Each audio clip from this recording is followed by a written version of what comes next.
পঙ্কজ না। এবারে আমাদের আজকের এই আলোচনা অনুষ্ঠানে মাননীয় প্রধান অতিথি মাননীয় ভূমিমন্ত্রী শ্রী নারায়ণ চন্দ্র চন্দ্র প্রধান অতিথি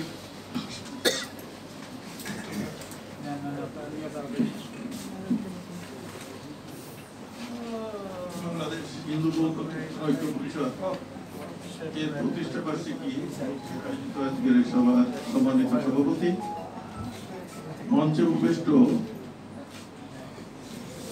বিভিন্ন স্তরের আমাদের জাতীয় পর্যায়ের জ্ঞানী গুণী সুধীমণ্ডলী, প্রতিষ্ঠানের সংগ্রামী সাধারণ সম্পাদক সহ উপস্থিত সকলকে জানাই আমার সতত নমস্কার।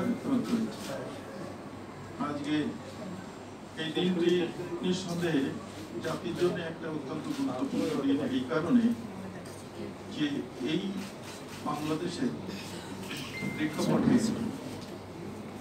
আমাদের সর্বকালের সর্বশ্রেষ্ঠ বাংলাদেশের জাতির পিতা বঙ্গবন্ধু শেখ মুজিবুর রহমান, তার নেতৃত্বে আমরা মুক্তিযুদ্ধের মাধ্যমে যে স্বাধীনতা পেয়েছিলাম, এই স্বাধীনতার অবহিত ৭২ সালের নভেম্বরেই আমরা যে সংবিধান পেয়েছিলাম, সেই সংবিধানটি নিঃসন্দেহে একটা অসাম্প্রদায়িক সংবিধান, এবং এই সংবিধানটা জাতির যে চিন্তা চেতনা, একত্রের মুক্তিযুদ্ধের যে চিন্তা চেতনা, জাতির পিতার নেতৃত্বে যে চিন্তা চেতনা নিয়ে আমরা মুক্তিযুদ্ধ করেছিলাম, তারই প্রতিফলন ঘটেছে। এবং জাতির পিতা সে প্রতিফলন ঘটাতে কোনো ক্রমেই দ্বিধাবোধ করেন না। তো আমি প্রথমেই শ্রদ্ধা জানাই জাতির পিতার প্রতি, শ্রদ্ধা জানাই আমাদের ৩০ লক্ষ শহীদের প্রতি, শ্রদ্ধা জানাই ২ লক্ষ মা বোন যারা সংবর্ধনা দিয়েছেন তাদের প্রতি, শ্রদ্ধা জানাই বঙ্গমাতা সহ কালো রাত্রে যারা শহীদ হয়েছেন তাদের প্রতি, শ্রদ্ধা জানাই আমাদের জাতীয় চার নেতার প্রতি যারা মুক্তিযুদ্ধে বঙ্গবন্ধু অবর্তমানে মুক্তিযুদ্ধ পরিচালনা করেছেন। তাদের সেই ত্যাগের বিনিময়ে অর্জিত আমাদের যে অর্জন, সেই অর্জনটা ৭৫-১৫ আগস্টের পর যেভাবে বিধ্বস্ত হয়েছে এটা আমরা সবাই জানি, আমি এখানে ব্যাখ্যা দিতে চাচ্ছি না। এবং পর্যায়ক্রমে ৭৭ এবং ৮৮-তে যে পরিবর্তন এসেছে আপনারা বলেছেন, আমি ওটাও রিপিট করছি না।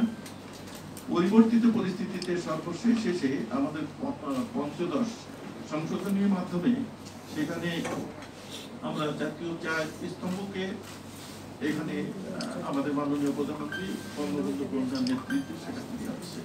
এখন বক্তব্য আপনাদের সেখানে একটি রয়েছে, বা আমাদের একটি রয়েছে যে রাষ্ট্রধর্ম ইসলাম, এই বিষয়টি এখন আপনাদের আজকের মুখ্য আলোচনার বিষয়বস্তু, এবং সেই সঙ্গে অর্পিত সম্পত্তি এবং দেবতা সম্পত্তি বিভিন্ন বিষয়গুলো রয়েছে।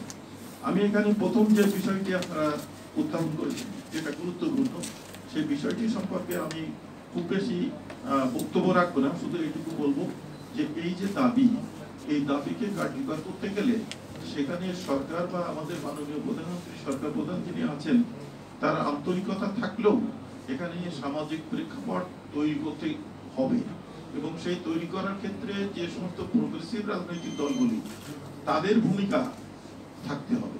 কারণ আমরা একত্রে মুক্তিযুদ্ধের সময় দেখেছি, এবং 1954-এ আমি তখন অবশ্য ক্লাস 4-এর ছাত্র ছিলাম, তারপর ইতিহাস যতটুকু জানি, 1954-এ যখন যুক্তরাষ্ট্রের নির্বাচন হয়েছিল তখন কিন্তু বিভিন্ন রাজনৈতিক দল মিলে ফ্রন্ট হয়েছিল। তখন মৌলানা ভাসানী সাহেব ছিলেন, তারপরে ফজলুল হক সাহেব ছিলেন, বঙ্গবন্ধু ছিলেন, তারা যে প্ল্যাটফর্ম করছিলেন সেখানে কিন্তু অসাম্প্রদায়িক চিন্তাভাবনা নিয়ে তারা করেছিলেন, এবং তারই ধারাবাহিকতায় পরবর্তীতে এসে বঙ্গবন্ধুর নেতৃত্বে যে অসাম্প্রদায়িক চিন্তাভাবনায় আমরা আন্দোলনে গিয়েছিলাম এবং ৭১ যার পরিণতি, সেক্ষেত্রে আমরা বহু আগের থেকে এই সাম্প্রদায়িকতাগুলিকে এদেশের নেতৃত্ব এবং এদেশের মানুষের মনোভাব আমরা দেখেছি। আমাদের দেশের মানুষ কিন্তু, আমি এখনো বলবো, আমার দীর্ঘদিনের বয়স হয়েছে অভিজ্ঞতার আলোকে, এবং আমার নিজের গ্রামে ৯৮-৯৯% মুসলিম, আমাদের সাধারণ মানুষ কিন্তু অর্ধ সাম্প্রদায়িক। কিন্তু ধর্মের নামে যে সমস্ত কথা বলে যেভাবে যেদিকে নিয়ে যাওয়া হচ্ছে, আমার এখানে একজন গবেষণা করে যে রিপোর্ট দিয়েছেন, ওনার প্রতি আমি ১৪ তারিখে বলছি, ওনার কথা সত্য।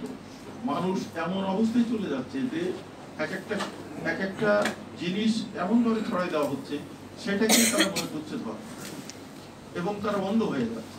মানবিকতা কি, এটা কিন্তু আমরা লক্ষ্য করছি। এই এরশাদ সাহেবের সময় আমাদের জগন্নাথ হলের যে দুর্ঘটনা ঘটেছিল, বহু মুসলিম মহিলারা বোরকা পরে রক্ত দিতে আসছে। তারা কিন্তু জানতেন যে এরা সবই হিন্দু সম্প্রদায়ের ছেলে, কিন্তু তাদের মাতৃহৃদয় তখন হিন্দু মুসলমান কিন্তু চিন্তা করে নাই, তারা কিন্তু রক্ত দিতে এসেছিলেন। অথচ এখন এই পরিস্থিতি হচ্ছে কেন? এই পরিস্থিতি হচ্ছে যে আজকে সমাজটাকে পিছুই নিয়ে যাচ্ছে ধর্মান্ধ যারা, তারা পিছুই নিয়ে যাচ্ছে ধর্মের নামে। আমরা প্রত্যেকেই, বঙ্গবন্ধু যখন এসে বললেন যে আমি বাঙালি, আমি মানুষ, আমি মুসলমান, অবশ্যই আমিও বলবো আমি বাঙালি, আমি মানুষ, আমি হিন্দু, আমি বাঙালি, আমি মানুষ, আমি বৌদ্ধ। এটা আমরা ধর্ম আমরা কেউই ছাড়ছি না, আমরাও তো ধর্ম ছাড়ার পক্ষে না। যেহেতু এখানে আমরা ঐক্যবদ্ধ হয়েছি, সেখানে ধর্মের নাম রয়েছে, অতএব ধর্ম যার ধর্ম তার কাছে থাকবে, তিনি তা পালন করবেন।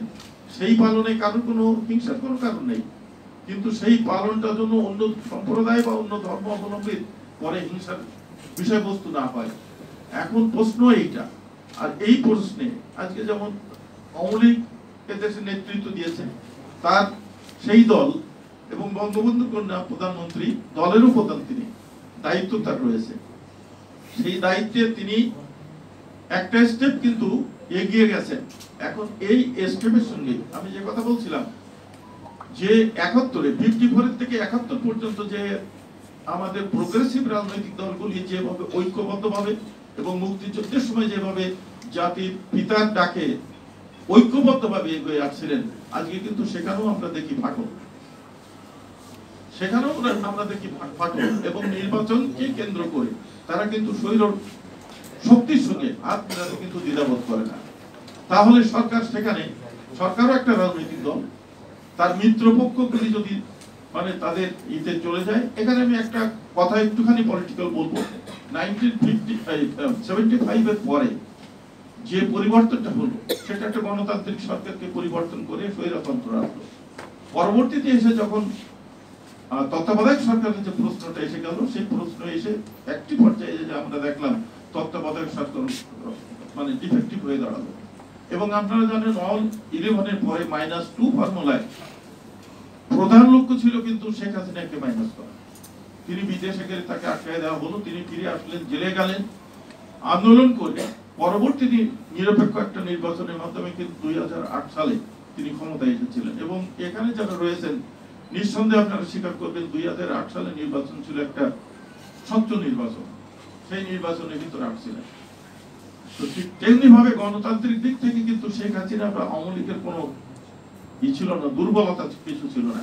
কিন্তু গণতন্ত্রকে বারবার গণতান্ত্রিক একটি আবরণে তত্ত্বাবধায়কের কথা বলে যারা এই বারবার বিভিন্ন নির্বাচনগুলিকে মানে বিতর্কিত করলেন, সর্বশেষ যে নির্বাচনটা হয়ে গেল আমাদের এই 7ই জানুয়ারি এবছর, সেই নির্বাচনটা বলেন দেখি, এই নির্বাচনটাও কিন্তু একটা স্বচ্ছ নির্বাচন হয়েছে। কারণ আমার ওখানে যদিও আমার দল থেকে বিদ্রোহী প্রার্থী ছিল, এবং আমরা সেদিন মাননীয় প্রধানমন্ত্রীর সঙ্গে যখন মিটিং করি পার্লামেন্টের এমপিরা, তখন আমাদের নারায়ণগঞ্জের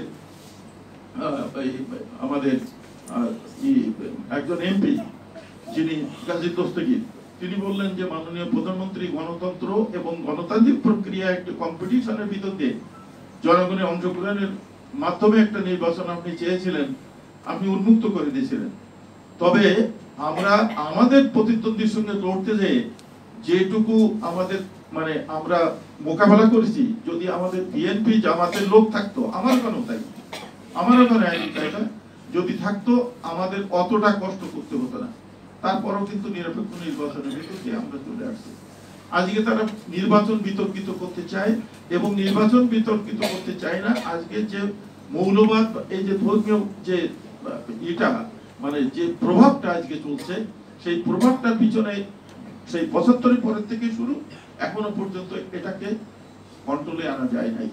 এখন আমি মনে করি যে এই সংগঠন সহ সকল প্রগতিশীল চিন্তা যারা রয়েছেন এবং যারা বিশেষ করে বুদ্ধিজীবী, তাদের সরকারের সমালোচনা তারা করবেন, ঠিকই আছে, অসুবিধা নাই, কিন্তু আমাদের একই চিন্তা ভাবনায় ঐক্যবদ্ধ হতে হবে।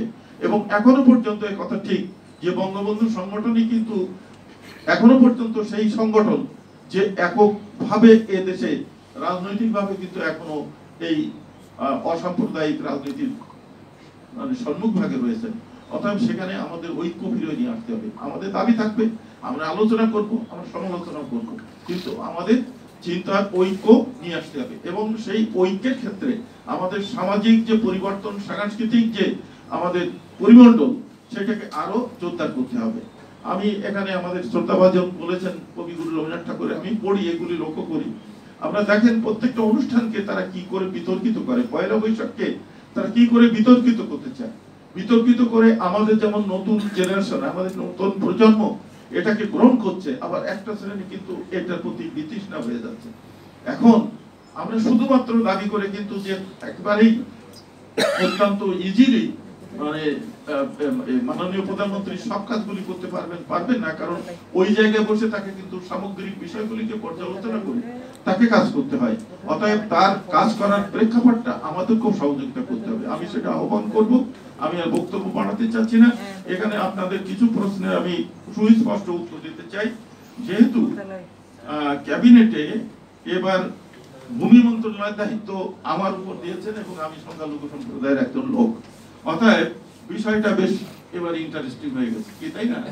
আমি এই দায়িত্ব নেওয়ার পর 14 দিনের মাথায় আমি আমার অফিসে যে সচিব মহোদয়কে ডাকলাম, ডেকে আমি বললাম যে এই বিষয়টা কি, যে এই পর্যন্ত এটা ঠিক একটু চূড়ান্ত হয়েছে 13 সালে, কেন বাস্তবায়ন হলো না, সুনির্দিষ্ট নীতিমালা রয়েছে কেন হলো না। এবং আমি এটা জানার চেষ্টা করলাম যে এর প্রবলেমটা কোথায়, কি মন্ত্রণালয়েরই কি এরকমই আছে কিনা। আমি আলোচনা করে বা এই পর্যন্ত এগোই আমি যেটা দেখলাম যে আমাদের মিনিস্ট্রি কিন্তু অত্যন্ত এ ব্যাপারে আন্তরিক। আমার সচিব মহোদয় তিনি অত্যন্ত বড় করেছেন, আমার এডিশনাল সেক্রেটারি যে কয়েকজন রয়েছেন, আমার যুগ্ম সম্পাদক সেক্রেটারি থেকে আরম্ভ করে সকলেই। এবং তারা আমরা পরে আলোচনা করে আমি 14 দিন পরেই 2টা প্রজ্ঞাপন দিয়ে দিয়েছি। একটা হচ্ছে যে ভেস্টেড প্রপার্টি অর্পিত সম্পত্তি আইন, যেটা একই একটা খতিয়ানের ভিতর 5 জন শরীক, একজন বা 2 জনের যদি ভেস্টেড থাকে 5 জনই আটকে যাচ্ছে, সেইটা ছাড়ানো আমরা প্রজ্ঞাপন দিয়ে দিয়েছি। সেটা ছাড়ানো কি, যারটা ভেস্টেড সেটাকে ভেস্টেড রেখে বাকিগুলি সব পৃথক খতিয়ান করে তাদের নামজারি এবং খাজনা নিতে হবে, কাজ শুরু হয়ে গেছে। সেকেন্ড হচ্ছে যে সমস্ত ভেস্টেড প্রপার্টি যারা এখানে ছিল বা চলে যায় নাই প্রমাণ করতে পেরেছে এবং ট্রাইব্যুনালের রায় চূড়ান্ত হয়ে গেছে, সেইগুলিকে ছেড়ে দিতে হবে, সেটাও কিন্তু প্রজ্ঞাপন চলে গেছে, সেগুলো ছাড়া কাজ শুরু হয়েছে। এখানে যেটা বাস্তবে যেটা এখানে অনেকে বলেছেন, আমি বিস্তারিত বলবো না, আমাদের প্রশাসনের নিম্ন পর্যায়ে সেখানে আন্তরিকতা খুবই অভাব আমরা লক্ষ্য করছি। এবং এই অভাব দূর করার জন্য আমি ইতিমধ্যে খুলনা বিভাগে সব এডিসি এসিল্যান্ড সহ বিভাগীয় কমিশনের সভাপতিতে আমি আমার সচিব মিটিং করেছি। আমরা যদি নারায়ণগঞ্জেও একটা মিটিং করে আসলাম, আমরা প্রত্যেকটা ডিভিশনে যাচ্ছি, DC ADC revenue YONO AC land, এদের সুস্পষ্ট আমরা করে দিচ্ছি যে এখানে। এবং আমি একটা কথা স্পষ্ট বলেছি আমার বক্তব্য, যে সরকার কিন্তু জমিদারও না, সরকার কিন্তু মহাজনও না, সরকার সরকার, এবং সরকার government of the people by people for the people. অতএব জনগণের দ্বারা, জনগণের জন্য, জনগণের সরকার। আর আপনারা যারা, তারা কিন্তু জনগণের কর্মচারী, আমরাও জনগণের প্রতিনিধি, অতএব আমরা সবাই সেবক। এই জনগণকে সেবা দিতে হবে। এই জমিটা কিন্তু প্রাইভেট প্রপার্টি, অতএব এটা সরকারি সম্পত্তি বলে, সরকারের ইন্টারেস্ট বলে আপনি এটাকে হ্যাঙ্গিং করবেন, আমি ক্লিয়ার কাট কথা বলেছি, এটা চলবে না। এই সম্পত্তিটা সরকারের না, এই সরকার সম্পত্তিটা হচ্ছে মানে প্রাইভেট, পাবলিকের।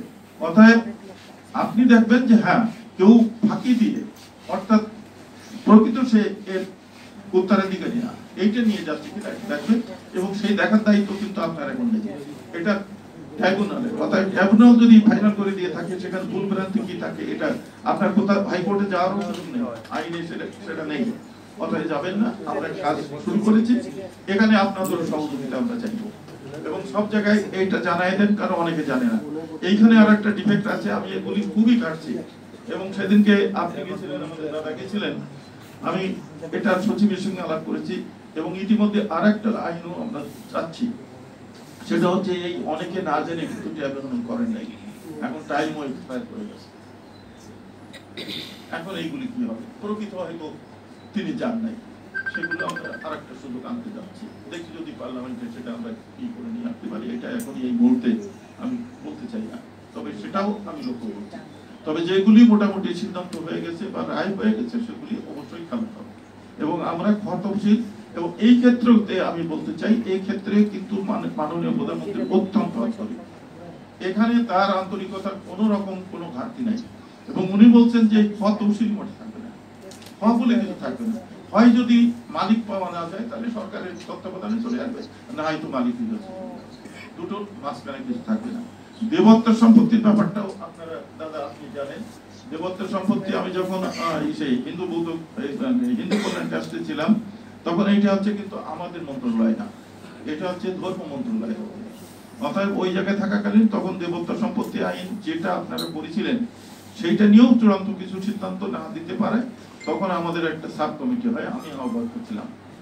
এবং আপনারাই ভালো করে জানেন এখানে আমাদের ভিতর নানান, যেমন ইসকনের একটা মত ছিল, আমাদের ডাকেশ্বরী মন্দিরের একটা মত, বৈষ্ণবদের আর একটা মত, অন্য অন্য পূজা কমিটিগুলি তাদের মন্দির কমিটিগুলির আলাদা মত ছিল।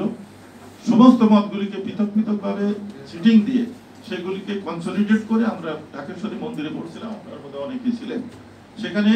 আমি আহ্বায়ক থেকে সেটা চূড়ান্ত করে দিয়ে আসছিলাম, তবে সেটা এখন অনেকটা প্রোগ্রেস হয়ে গেছে, আমি খবর নিয়েছি, আমি কালকেই ধর্মমন্ত্রীর সঙ্গেও আলাপ করেছি ওই একনেকের মিটিং এ, ওটা এখন চলে গেছে আইন মন্ত্রণালয়। আপনারাও জানেন, আপনারাও একটু সহযোগিতা করলে আমরা আইন মন্ত্রণালয় থেকে ওইটা গেলে আইন হিসেবে পাস হয়ে আসবে, এবং আইন হিসেবে পাস হয়ে আসলে দেবত্ব সম্পত্তির পুরোপুরি একটি সিকিউরিটি সেটা তৈরি হবে।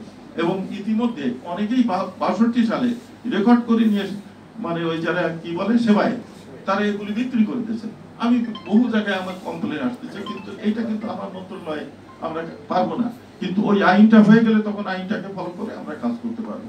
তা এই মোটামুটি দুইটা জিনিসের আপনাদের আমি ক্লিয়ার আইডিয়া দিলাম, এবং সরকার এ ব্যাপারে কিন্তু অত্যন্ত আন্তরিক। এবং আমি আওয়ামী লীগের একজন এমপি বা সদস্য অথবা মন্ত্রী হিসেবে আমি বলছি না, আমি একজন মানুষ হিসেবে, এবং ৭১-এর আমিও ইন্ডিয়ায় ছিলাম বা আমরা তখন মুক্তিযুদ্ধের সঙ্গে সম্পূর্ণভাবে সংযুক্ত থেকে কাজ করেছি, আমি এটুকু বলবো যে আমাদের জাতির পিতার চিন্তা ভাবনা এখনো পর্যন্ত পুরোটা ধারণ করে মাননীয় প্রধানমন্ত্রী যাচ্ছেন। এখন এই ক্ষেত্রে আপনারা যে এটা করছেন, এবং এখানে অনেক বিজ্ঞ লোক রয়েছেন, আমার থেকে অনেক বিজ্ঞ, আমি তাদের শ্রদ্ধা রেখে বলছি, আপনাদের সকলের কাছেই করবো যে আপনাদের সমালোচনা অবশ্যই আমরা চাই, কারণ সমালোচনা ভুলটাকে সংশোধন করার সুযোগ করে দেয়, কিন্তু আপনাদের কোঅপারেশন কিন্তু একান্তভাবে দরকার। কারণ আমাদের এগোতে গেলে কিন্তু এখন কঠিন, আমার মনে হয় যে ৭১ থেকে কঠিন হয়ে দাঁড়াচ্ছে এখনকার সময়টা, সাম্প্রদায়িকতা যেভাবে নিয়ে গেছে যেখানে, সেটা অত্যন্ত কঠিন অবস্থা। এবং এইটা একেবারে যেভাবে চিন্তা করা যাবে না যে একটা সরকার ইচ্ছে করলে একটা আইন পাল্টাই দিতে পারে, কারণ সোসাইটির একটা সেন্টিমেন্টের ব্যাপার, সেই সেন্টিমেন্টটা একেবারে কোথায় চলে গেছে।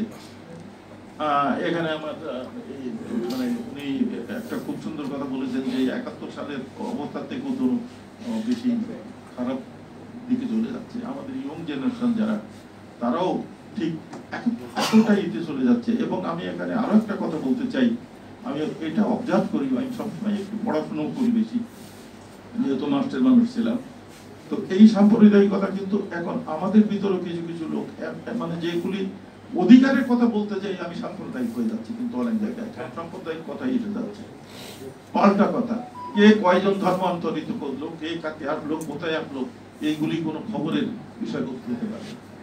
এটা এটা এক ধরনের সাম্প্রদায়িকতা, এটা কিন্তু পাল্টাপাল্টি এখন চলতেছে, চলতেছে। এবং অনেক আমাদের এই হিন্দু সম্প্রদায়ের সংগঠনের নাম দিয়ে অনেকে সাম্প্রদায়িকতা করছেন, এবং তাদের ১ নম্বর টার্গেট হচ্ছে আওয়ামী লীগ, ১ নম্বর টার্গেট হচ্ছে শেখ হাসিনা। আর কেউ কোনো দোষ করে নাই।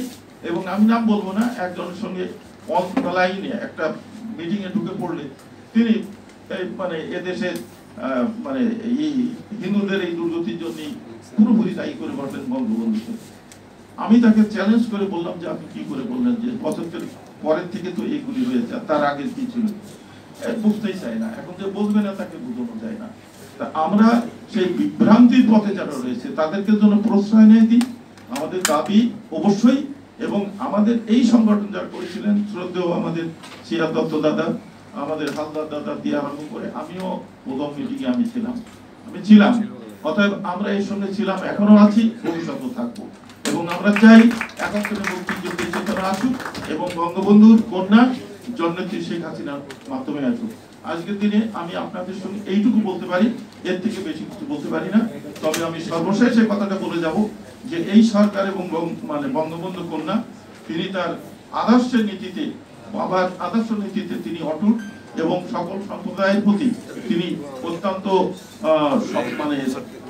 সহানুভূতিশীল এবং আমাদের যে কোনো জিনিসগুলি আমরা যেমন আমরা দুইজনই প্রতিমন্ত্রী যখন ওনাকে সরস্বতী পুজোর কার্ড দিতে গেলাম, কার্ড দিতে গেলে উনি যে ওনার যে রিফ্লেকশনটা হলো, আমরা বুঝলাম যে এই সরস্বতী পুজো ছাত্র জীবনে উনি কিভাবে অবজার্ভ করেছেন। আমরা কিন্তু অত্যন্ত চমকে গেলাম যে ওনার অনুভূতিটা কি ছিল। অতএব এইগুলি কিন্তু আমরা দেখেছি, প্রত্যক্ষ করেছি। আসুন আমরা ঐক্যবদ্ধ এগিয়ে যাই। এবং একটা জিনিস আমি আরেকটা কথা এখানে বলতে বাধ্য হব, আমাদের জনসংখ্যা চলে যাচ্ছে, আমরা কিন্তু নীরবে চলে যাচ্ছি।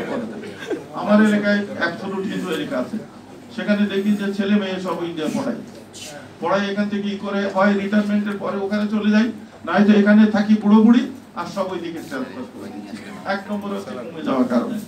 2 নম্বরে আরেকটা আছে, একদিন মিটিং এ বলেছিলাম, যেখানে আমাদের রানাদাও বোধহয় ছিলেন, আমাদের জন্ম নিয়ন্ত্রণটা এমন, আমার ইউনিয়নে অনেকগুলি গ্রাম রয়েছে অ্যাবসলিউট হিন্দু, সেখানে প্রাইমারি স্কুল উঠে যাচ্ছে, একজনের বেশি আর বাচ্চা নিচ্ছে, স্কুলে আর ছাত্র ছাত্রী পাওয়া যাচ্ছে। 2টা কারণে কিন্তু মাইনরিটি কমতেছে, একটা হচ্ছে দেশ ত্যাগ, আর একটা হচ্ছে কঠিন ব্রত যে জন্ম নিয়ন্ত্রণের। আমি এও পর্যন্ত বলেছি 2 জনের জায়গায় 2টো লোক রেখে যাও, তোমার আর ইনক্রিজ করার দরকার নেই, তুমি কমায় যায় না। আর একটা জেনারেশনে 50% কমে, এটা কিন্তু ম্যাথমেটিক্স একটা। এক জেনারেশনে আমি যদি আমি আর আমার স্ত্রী 2 জন, সেখানে একজন রাখলে আমি 50% কমাই দিয়ে যাচ্ছি। অতএব কমানোর কারণটা শুধুমাত্র নট অনলি দেশ ত্যাগ, আমাদের জন্ম নিয়ন্ত্রণও কিন্তু কঠিন পাবে। এটা আমরা রাষ্ট্রের সঙ্গে মিলে চলতে চাই, অন্তত 2টো নিয়ে। তো এই বিষয়গুলি কিন্তু আমাদেরকে দেখতে হবে এবং এই সংগঠনকে কিন্তু আজকে নেতৃত্ব দিতে হবে এই সমস্ত ক্ষেত্রগুলিতে জাগরণ করার জন্য। শুধু সরকারের কাছে দাবি করলে হবে না, পরিবেশ আপনাকে ফিরে নিয়ে আসবে। পরিবেশ ফিরে নিয়ে আসতে গেলে আপনি যে প্ল্যাটফর্মে সংযোগ করা দরকার, সংযোগ করা দরকার, সেখানে সংযোগ করে আমাদের তৈরি করতে হবে। আমরা রবীন্দ্রসঙ্গীত থেকে আরম্ভ করে পয়লা বৈশাখ সবগুলিতে কিন্তু সরকার সার্বিক সহযোগিতা করতেছেন। আমি গেছিলাম শাহজাদপুর প্রধান অতিথি হিসেবে, তো সরকার কিন্তু সব জায়গায় করতেছে। সেখানে রবীন্দ্র বিশ্বভারতী বিশ্ববিদ্যালয় হচ্ছে, 200 বিঘে জমি সেখানে দিতে হবে, সেটাও আমরা ব্যবস্থা করছি। সরকার কিন্তু কাজ করে যাচ্ছে। আমার কনস্টিটিউয়েন্সি দক্ষিণ দিয়ে তার শ্বশুর বাড়ি, সেখানে 3 দিন করে সে উদযাপিত হচ্ছে। সরকার কিন্তু প্রত্যেকটা জায়গায় সেটা করতেছে। অতএব আসুন আমরা ঐক্যবদ্ধভাবে 71 মুক্তিযুদ্ধের সেই চেতনাকে ধারণ করে বঙ্গবন্ধু সোনার বাংলা সেটা করি। এবং আমাদের কথা হচ্ছে যে রাষ্ট্রধর্ম ইসলামের সঙ্গে অন্য ধর্ম পৃথক না করে একীভূতভাবে সকলের অনুভূতিকে কি করে রাষ্ট্রে ধারণ করা যেতে পারে, সেভাবে আমাদের সকলে চিন্তা করতে হবে। সকলকে ধন্যবাদ। জয় বাংলা, জয় বঙ্গবন্ধু, বাংলাদেশ।